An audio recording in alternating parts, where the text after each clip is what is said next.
இப்போ பார்த்தீங்கன்னா சூப்பரான பிடிக்கிழங்கு ரோஸ்ட். இதை எப்படி செஞ்சுன்னு பார்க்கணும்ல? ஸோ வாங்க வீடியோக்குள்ள போகலாம். ஹாய் ஃப்ரெண்ட்ஸ், வணக்கம். நமஸ்தே. நீங்களே எப்படி இருக்கீங்க? நல்லா இருக்கீங்க, சந்தோஷமா இருக்கீங்கன்னு நினைக்கிறேன். நம்ம நல்லதே நினைப்போம், நல்லதே நடக்குங்க. இன்னைக்கு என்னடா எடுத்து வச்சிருக்கேன்னு பார்க்குறீங்களா? இது வந்து பிடிக்கிழங்குன்னு சொல்லுவாங்க. சின்ன சின்னதாக இருக்கும், அதில் மேலே வந்து ஒரு நார் மாதிரி இருக்கும். அது வந்து நான் பாயில் பண்ணி எடுத்து வச்சிருக்கேன். ஸோ இது வந்து நான் இன்னைக்கு ரோஸ்ட் மாதிரி போட போகிறேன். அதுக்கு வந்து இந்த மாதிரி கட் பண்ணணும். ரவுண்ட் ஷேப்பில் தான் இருக்கும். எப்படி வேணாலும் நீங்கள் சின்னதாக கட் பண்ணி இது மாதிரி எடுத்துக்கோங்க. சரி, மாதிரி எல்லாத்தையும் ஃபஸ்ட்டு கட் பண்ணிட்டு வந்துடுறேன். இப்போ பார்த்தீங்கன்னா இது வந்து நான் சின்ன சின்னதாக ஸ்லைஸ் மாதிரி கட் பண்ணி எடுத்து வச்சுட்டு இது வேக வச்சு எடுத்து வச்சுருக்கேங்க. அப்புறம் மிளகாத்தூள், மஞ்சள் தூள், கொஞ்சோடி உப்பு, 2 பல் பூண்டு வந்து நான் ஆல்ரெடி நச்சு சைடில் எடுத்து வச்சுருக்கேங்க. கொஞ்சோடி காயம், அவ்வளோதான் இதுக்கு தேவையானது. ஸோ வாங்க கட் பண்ணுவேன். பார்த்தீங்கன்னா எண்ணெய் விட்டுக்கிறேன். 2 ஸ்பூன் அளவுக்கு நான் எண்ணெய் வச்சுருக்கேங்க.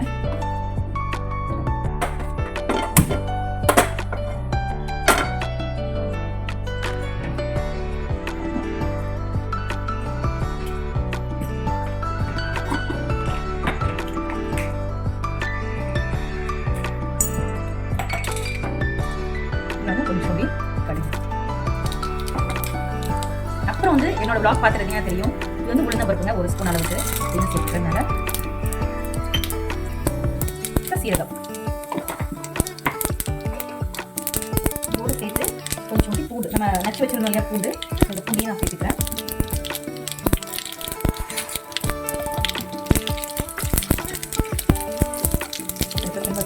பூண்டோட வாசனை நல்லா இருக்கு.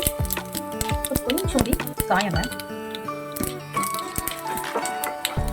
இப்போ வந்து நம்ம வச்சிருக்கோம் இல்லையா கிழங்கு, இந்த கிழங்கு வந்து இப்படி இந்த பூண்டு இந்த காயம் இதோட சேர்த்து அது நல்லா இன்னும் உரமாக இருக்கும்போது சூப்பராக இருக்கும்.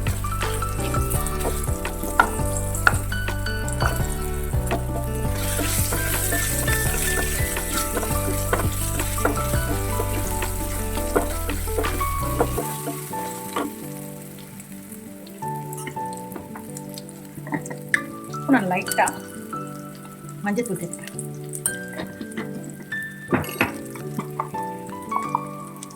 ஒரு 1 ஸ்பூன் அளவுக்கு சில்லி பவுடருங்க, ஒரு 1.25 ஸ்பூன் அளவுக்கு சில்லி பவுடர் யூஸ் பண்ணியிருக்கேன்.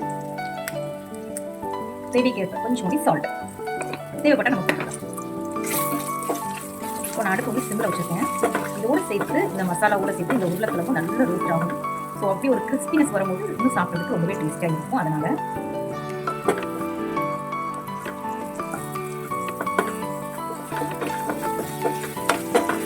ஆல்ரெடி நம்ம வேக வச்சதுனால திரும்ப மறுபடியும் போட்டு ரொம்ப வேக வைக்கணும் அப்படிங்கிறீங்க. பட் அந்த கிறிஸ்பினஸ் வர்றதுக்காக நான் 2 நிமிஷம் அடுப்பில் வச்சுருக்கேன்.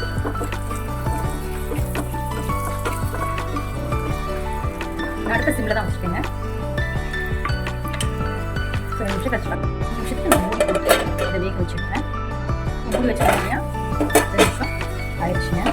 பார்த்தீங்கன்னா உங்களுக்கு நல்ல ரோஸ்ட்டாக இருக்கும்.